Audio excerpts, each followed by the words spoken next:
Welcome to the fourth episode of Our Vices, a short program about the office of the Vice Presidency, specifically focusing on each Vice President's time in office in 3 short questions. Question number 1. How did George Clinton become Vice President? Born in 1739 in New York, Clinton's father was a military man who took George and his brother James on campaign during the French and Indian War. George, in his service, earned the rank of lieutenant. After the war, George returned to his law studies and began practicing in 1764, rising to the job of district attorney the next year. In the period leading up to the Revolution, the entire Clinton family moved closer and closer to the Patriot cause. Originally, George's father migrated to New York in 1729 to escape persecution in Ireland from English authorities on religious matters. And so the family never truly cared for the government of the United Kingdom proper. And so naturally they fell into the group of people resisting the overreach of that government. In 1770, George Clinton provided legal representation in defense of an imprisoned member of the Sons of Liberty, and politically became aligned with the anti-British Livingston faction of New York provincial politics, which helped him become an assemblyman in the colonial legislature, where in 1775 he introduced legislation to approve the resolutions of the First Continental Congress. With his allegiances never in doubt, George Clinton was appointed to the delegation representing New York during the Second Continental Congress. Voting in favor of independence, he was unable to sign the Declaration of Independence, as he was needed in New York, where he served as Brigadier General of the New York Militia. By 1777, he also became the first governor of the state of New York, serving in both roles concurrently, bravely defending his state in battle while also governing. His effective administration during the most trying of times, maintaining a revolutionary government even when the British occupied large portions of the state, earned him re-election to the office of governor until he decided to retire in 1795. Under his leadership, he developed the Clintonian faction in New York politics, rivaling the Livingstons. The Clintonians were considered less aristocratic and more salt-of-the-earth types than the Livingstons. He also supported the career of his nephew, the up-and-coming DeWitt Clinton. George became an anti-federalist, opposing the new Constitution until an agreed-upon Bill of Rights could be drafted to ensure individual civil liberties are protected. He further came to distrust the federal government when a congressional committee recommended the Republic of Vermont enter the Union as a state, and not a portion of New York, as Clinton and New Yorkers had long claimed. Nationally, in the very first presidential election, George Clinton received 3 electoral votes from his supporters in a bid for the vice presidency, a far cry from John Adams. However, in the 1792 election, Clinton received the backing of the emerging Democratic-Republican Party, at this early day commonly referred to as the Anti-Administration Party, as their main candidate for vice president. Clinton was a Northerner like Adams and an old friend of Southerner George Washington, and so he appeared to be a natural vice president for President Washington. Adams did not consider Clinton his equal nor a threat, but in the 1792 election, Clinton received 50 electoral votes to Adams' 77. Still a loss, but a far greater showing than the 4 votes he received in 88, and a warning sign to Adams and the Federalists that the opposition party was on the rise, a warning sign Adams ignored. By the time of the 1796 election, George Clinton was enjoying his retirement, which cleared the field for Thomas Jefferson to consolidate much of the Republican vote in his direction. Finishing second to John Adams, Jefferson became the first Democratic-Republican vice president. In the lead up to the election of 1800, Jefferson again planned to run against Adams, intending to become president. As his running mate, the party turned again to Clinton, who, on encouragement from nephew DeWitt, was seeking to end his retirement and would eventually run for governor of New York once again. Instead, Clinton suggested the up-and-coming Aaron Burr, another New York politician and a rival of DeWitt's. The promotion to vice president would remove Burr from his power base in New York. George Clinton became governor once more, while Aaron Burr, in his single term as VP, torpedoed his own political career from the start. Jefferson did not trust his motives after he failed to yield their electoral tie to Jefferson, Oh yeah, and then Aaron Burr murders Alexander Hamilton in a duel. Sensing Burr's crumbling fortunes, DeWitt Clinton began a series of correspondences with Virginia Jeffersonians, advocating for his uncle George to replace Burr as vice president for Jefferson's second term. This would preserve the New York-Virginia political alliance and the North and South pattern for presidents and vice presidents that began with Washington Adams. For DeWitt, it would give his uncle George an end-of-career position worthy of his service, further distinguish the family name, and get his old uncle out of the way for his eventual run for governor. And so in 1803, George Clinton let it be known that he would not seek another term as governor and was open to the Democratic-Republican nomination for VP. For Clinton, he knew the position would be a great accomplishment, but also less work than being governor of a state, and so a fine position for an elder statesman.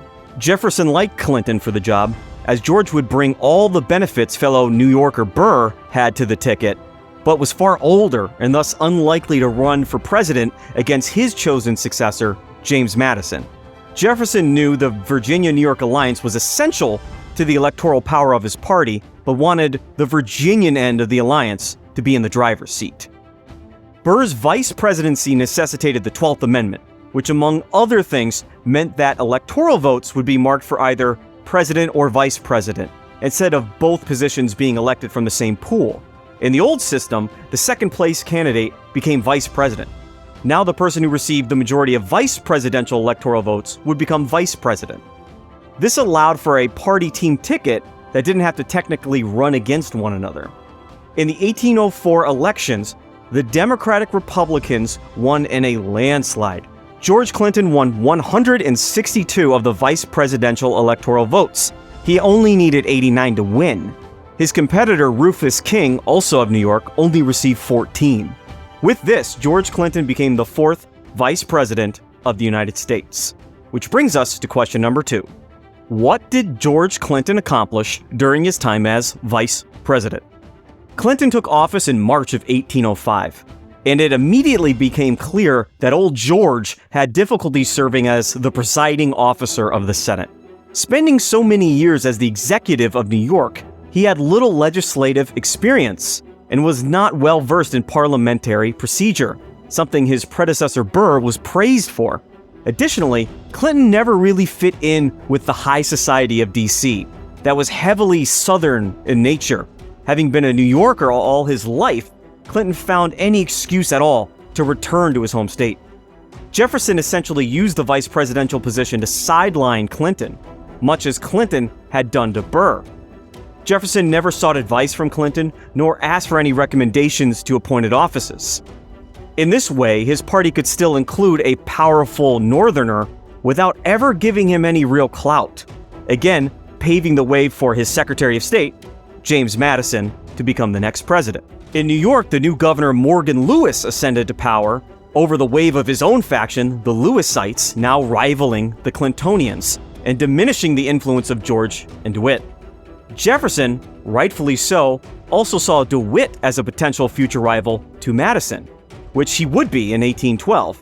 Jefferson offered DeWitt the position of governor of the Mississippi Territory, which would remove the younger Clinton from his own power base by sending him to the edge of the nation in a supposed promotion.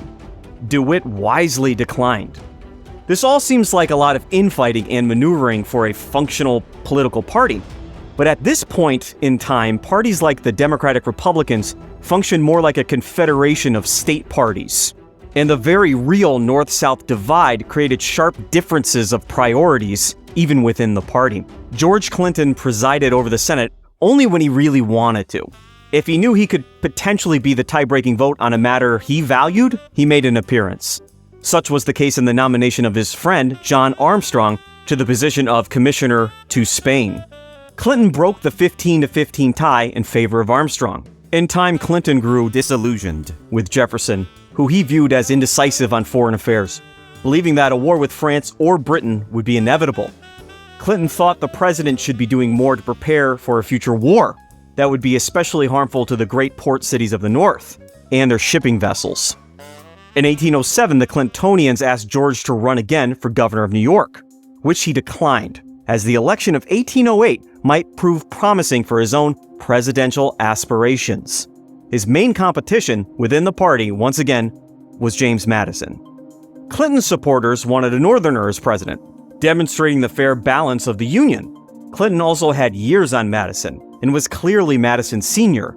Clinton's folks argued that while Madison participated in the revolution with his pen and ink, Clinton actually fought in the revolution, shading Clinton as a Northern George Washington. Clinton also had an electoral history of growing success going back to 1788. Madison was a cabinet appointee. Madison himself faced competition within his own state party. James Monroe and his supporters flirted with the idea of Monroe running for vice president, with Clinton at the front of the ticket as their presidential nominee. But Clinton, coming up on his 69th birthday, was considered by many too old for the responsibility of the presidency, and his time as vice president did little to foster additional enthusiasm. In the end, Clinton was renominated to be the party's vice presidential candidate to serve under a Madison presidency. Clinton viewed this nomination as an insult, as he viewed himself as Jefferson's natural successor. As such, he neither accepted nor declined the VP nomination. In the general election, he received just 6 electoral votes for president, but again swept the vice presidential vote. Clinton would accept the second term as vice president, but didn't bother to show up at Madison's inauguration. This made Clinton the first vice president to serve under 2 different presidents. In his second term, Clinton actively opposed President Madison's initiatives when they conflicted with his own views. In 1811, he cast a tie-breaking vote in the Senate, killing the first bank of the United States, against the wishes of Madison, demonstrating that unlike many Democratic Republicans of the day, that until the very end, Clinton remained true to the party's original small government beliefs. And I do mean the end, because come April 20th, 1812, with the nation on the eve of war with Britain, George Clinton died of a heart attack at the age of 72. Clinton became the first politician to lie in state in Washington, D.C. Which brings us to our final question. What legacy did Clinton create during his vice presidency? This is a difficult question to answer, as the job of VP for Clinton was almost like a working retirement, and Clinton's massive influence was already in the books before taking this particular office. Also, much of the result of his vice presidency was a continuation of trends from his predecessors. The Virginia-New York alliance, the continued sidelining of the vice president, the use of the position to negate a politician's influence, the exclusion from the presidential cabinet. However, it is worth noting that as VP, Clinton cast 14 tie-breaking votes in the Senate. After his death, DeWitt Clinton, reeling from the mistreatment Madison showed his family, became the Federalist candidate to oppose Madison in the 1812 election, losing to Madison. DeWitt would go on to distinguish himself as governor of New York, the Erie Canal being his most impactful project. And honestly, DeWitt's career would have been more or less the same if Uncle George was vice president or not. But let's not get ahead of ourselves. The nation now had no vice president, nor was there anything in the Constitution about replacing a vice president, and so the office would remain vacant until the next election.